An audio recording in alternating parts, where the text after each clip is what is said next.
ভাই রাকিব ভাই কি করতেছেন? ফোনে তো পুরো ঢুকে যাইতেছেন। এবার তো লায়লা মামুনরে নিয়ে সারা বাংলাদেশ ব্যস্ত।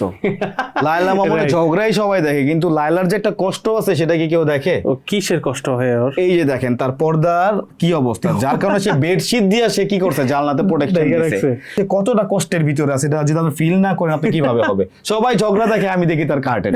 ঠিক আছে, এই যে যার দেখেন, যেখানে expertise। এই যে দেখেন সে লাস্টে বিছনার চাদর দিয়ে আটকাইছে যাতে রোদের আলোটা না আসে।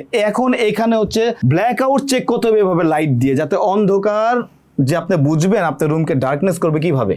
এই যে দেখেন লাইট দিয়ে, ভিতরে কখনো ব্ল্যাক আউট হয় না, পরীক্ষা করে দেখাবো। দেখছেন, এই যে দেখা যায়। এই যে আলো আসছে। আবার অনেকে বলে থাকবে আমাদের দোকানে অনেক বড় বড় লাইট আছে, এই পাশ থেকে ও পাশ দেখা যায় না, এটা হলো ভিত্তিহীন কথা। Right. আপনার টর্চ লাইট দিয়ে চেক করতে হবে। আজকে ব্ল্যাক আউট নিয়ে যেহেতু কথা, আজকে ব্ল্যাক আউট নিয়েই, ব্ল্যাক আউটের অসংখ্য কালেকশন আছে। দেখেন, যাদের অনেক যেটা পছন্দ হবে স্ক্রিনশট নিয়ে আমাদের হোয়াটসঅ্যাপে দিলে আমরা এটার প্রাইস বলে দিব। হ্যাঁ, ইউরোপিয়ান ব্ল্যাক আউট হবে। দেখেন কার্টেন ক্যানভাসে কেন আসতে বলে, এবার তো বুঝছেন আমরা ইন্টেরিয়র সলিউশন দেবো। চাইল্ড রুমে কি হবে, মাস্টার বেডে কি হবে, এবং তার বেডরুমে কি হবে, যে রুমে আলোর সংখ্যা বেশি, মানে আলো বেশি আসে ওই রুমে কি হবে, এই সলিউশনটা কার্টেন ক্যানভাস দিয়ে থাকে সারা বাংলাদেশে। ঠিক আছে, অন্য অন্য মলে শুধু কার্টেনই সেল করে, সলিউশন পাবে না, আমাদের কাছে সলিউশন পাবে। দেখেন কার্টেন, এগুলো সব ব্ল্যাক আউট। ব্ল্যাক আউটের ভিতরে TPU technology, heat proof, iron